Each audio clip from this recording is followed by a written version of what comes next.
Welcome to the Southern Forest Heritage Museum, located 18 miles south of Alexandria, Louisiana, between Forest Hill and Glenmora, just off U.S. Highway 165. The museum opened in 1994 to preserve the last remaining original sawmill complex in the South. The museum preserves the 100-year heritage of the town of Longleaf, the Crowell and Spencer Lumber Company sawmill, and the Red River and Gulf Railroad. Many original buildings remain on the site, most with their machinery intact. As we move from the 1948 commissary to the post office, we cross the street to the lumber sales manager's home, now the museum's educational building, and next to it is the mill superintendent's house, now the office. The function of this building is best left to the imagination. The new commissary building, built in 1948, is now the visitor center and houses most of the exhibits relating to the town of Longleaf and lumbering in the South. The remodeling of the lumber sales manager's house into the educational building was completed earlier this year. It provides meeting space, research area, and overflow exhibit space for exhibits that do not fit into the commissary.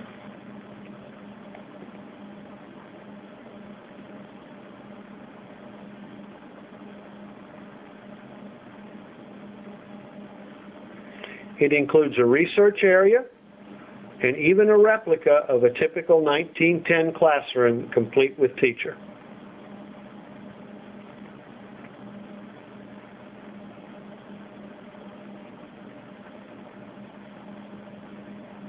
Passing the commissary, we enter the mill site proper. In the background is the planer mill with other storage buildings off to the right. The planer mill is the oldest building at Longleaf. It was built to process raw lumber into finished building material and to take smaller pieces of wood and make decorative moldings or other small dimension stock. It was built to complement the original 1895 water-powered sawmill that sat across the railroad tracks, and it survived the 1900 fire which burned the original mill. The small building is the shipping clerk's office, where carloads of finished lumber and large timbers were way-billed to customers all over the country.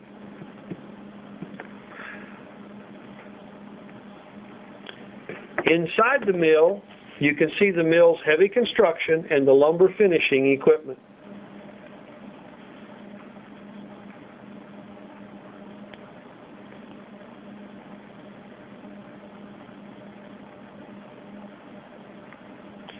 The large loading area of the mill is now used for picnics, dinners, family reunions, musical concerts, and even a wedding or two.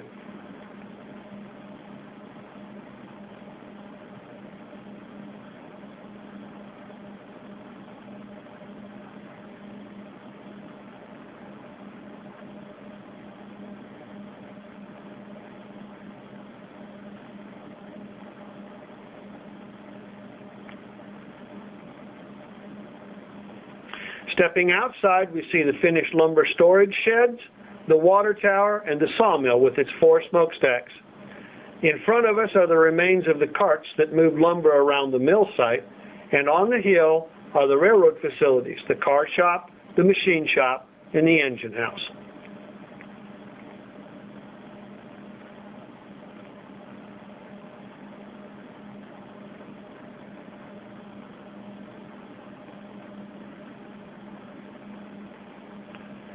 This small building is the powerhouse for the planer mill, the railroad side of the mill, the railroad, and the pump house down at the creek. This is the track of the Red River and Gulf Railroad that hauled logs into the mill and finished lumber out.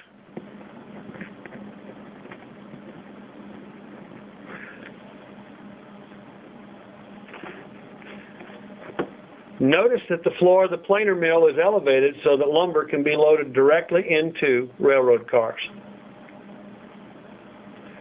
Inside the powerhouse are the boilers that furnish steam to the Corliss steam engine that powered the mill.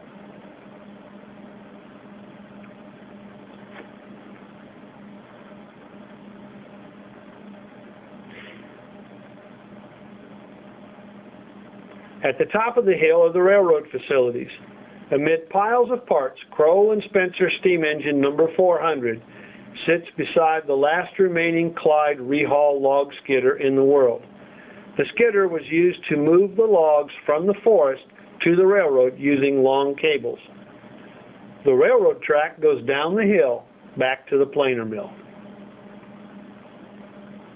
The engine house was used to service and repair as many as 25 engines that operated on the railroad. Behind it is the machine shop and another look at the sawmill itself. The grass area was formerly the log pond for the mill. Inside the engine house sits Fernwood Columbian Gulf motor car number M4. Built in 1936, this car was the passenger train for over 20 years on that Mississippi Railroad. Donated to the museum, volunteers are working to restore it to operating condition to use at the museum. On one side of the engine house floor is an old steam engine that was used to power several things in the building. Running now on compressed air, a volunteer gives us a concert on the whistle.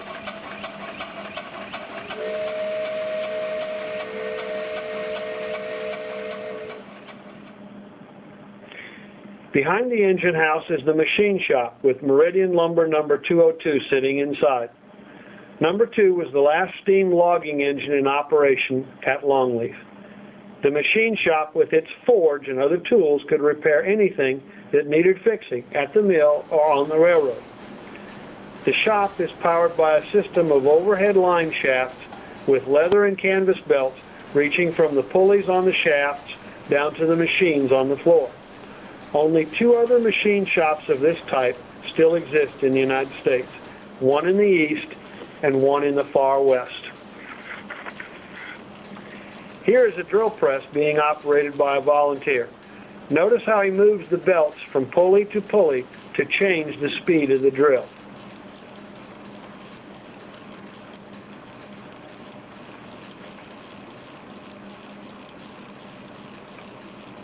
At one time, all of the line shafts were powered by a steam engine located in the corner of the shop. In 1957, the shop was changed over to use the big electric motor that you see above you for power.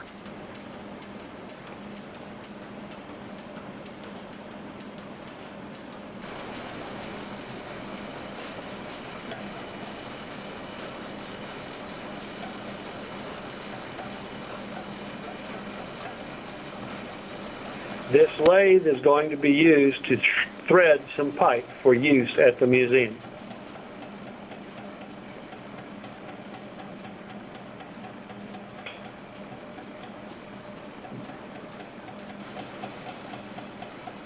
Here we see the pipe being threaded. The water is used to lubricate the pipe and keep things cool.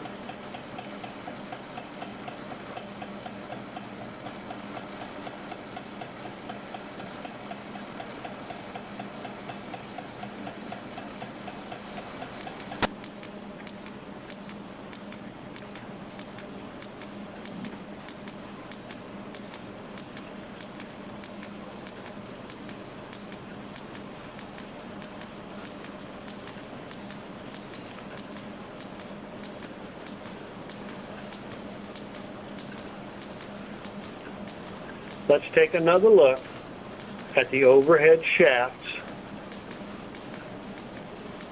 and the shop interior.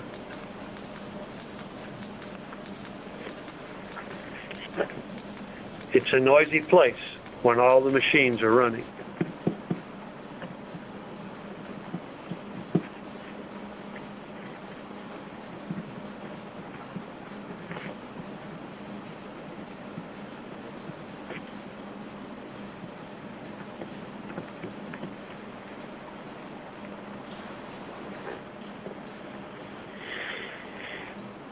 At the end of the day, the shop foreman would blow the whistle and announce it was time to quit.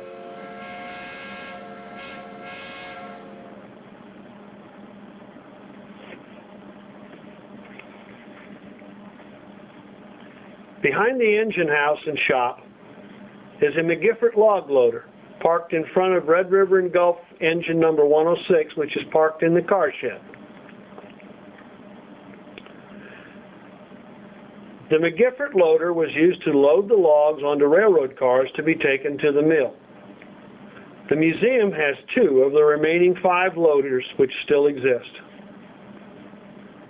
After moving on its own wheels to the loading site, the wheels would be pulled up and the empty cars moved underneath to be loaded in the front end of the loader. In the car shop still sits a log car, unfinished on the day that the railroad shut down in 1954. Engine 106 made the last official run of the Red River and Gulf Railroad March 31st, 1953. But the lumber railroad ran on until the summer of 1954. This is the sawmill itself. The mill dates from 1900, but rebuildings in 1910, 1920, 1936, and 1957 have completely erased the 1900 mill structure. Logs went up the ramp and timbers and raw lumber came out the other end. This is the log washer, where high-pressure water cleaned dirt and rocks off the logs so the saw blades would not be damaged. These are the powerhouses for the mill. Inside the first are 6 boilers with 1 larger boiler under the tall stack number 4. Inside the mill are the log carriages and the cutoff saw. There were 2 carriages, the long side and the short side. Both could cut timbers up to 2 feet by 2 feet in size and up to 60 feet long on the long side and 30 feet long on the short side.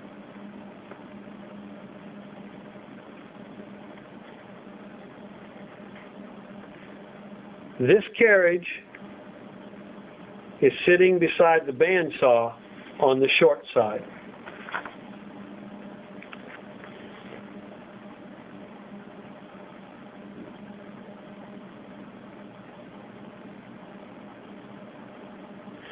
At the end of the saw carriage table, the short raw lumber, not the large timbers, would be dropped on down to the upper end of the green chain to be carried down and outside the mill for sorting and stacking.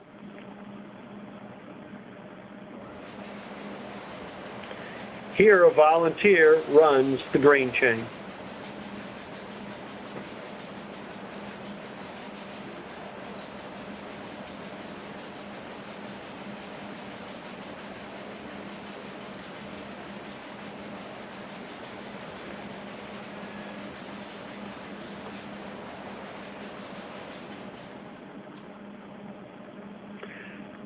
Behind the mill and the railroad facilities is the reserve pond, used to fill the log pond when it got low on water.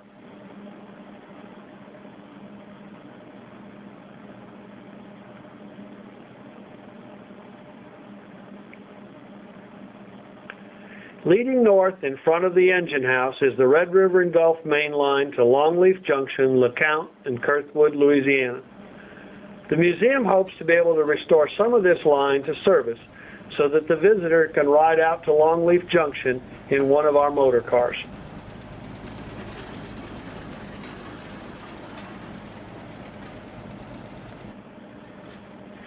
This motor car is heading downgrade to the planer mill.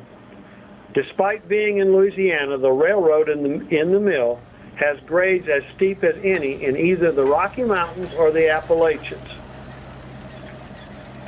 When the museum opened, all of this track had to be cleared of trees just as large as those beside the tracks today.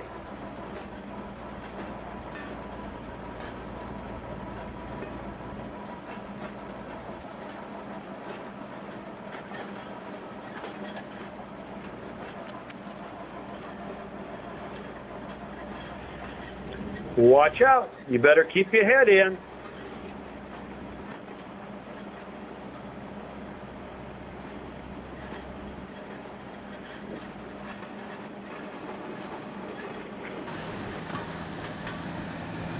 As we prolong Longleaf, we watch from the fireman's window of number 400 as one of the motor cars goes by taking a crew of volunteers to another part of the railroad. We hope that you have enjoyed this brief tour of Longleaf and the Southern Forest Heritage Museum, and that you make it part of your next trip to Louisiana.